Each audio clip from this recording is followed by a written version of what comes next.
দেড় যুগের ক্যারিয়ারে বল ব্যাট হাতে সাকিব আল হাসানের ব্যক্তিগত অর্জন সমৃদ্ধ করেছে বাংলাদেশের ক্রিকেটকে। ত্রুটিপূর্ণ অ্যাকশনের কারণে সাকিব আল হাসানের বোলিং নিষিদ্ধ করেছে England and Wales cricket board (ECB).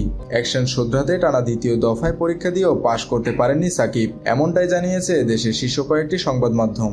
এমন পরিস্থিতিতে আসন্ন চ্যাম্পিয়ন্স ট্রফির স্কোয়াডে সাকিবকে রাখা নিয়ে দোটানায় বিসিবি।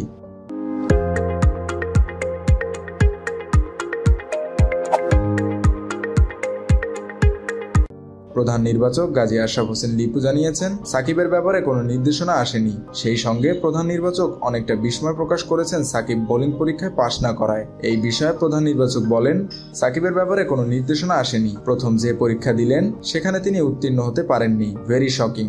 2006 সাল থেকে শুরু করে 447টি আন্তর্জাতিক ম্যাচের ক্যারিয়ারে মোট 712 উইকেট সাকিবের, কিন্তু ঘরোয়া বা আন্তর্জাতিক কোনো ক্রিকেটেই এর আগে তার বোলিং অ্যাকশন নিয়ে প্রশ্ন ওঠেনি। কাউন্টিতে সে প্রশ্ন ওঠার পর ধারণা করা হচ্ছিল আঙুলের পুরনো চোটের কারণেই সাকিবের কোনো ডেলিভারির অ্যাকশনে গড়বড় হয়ে থাকতে পারে।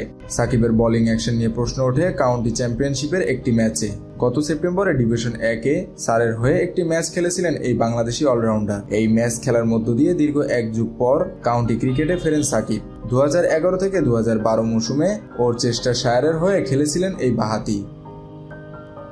মেহেদী হাসান বাপ্পি, খুলনা গেজেট।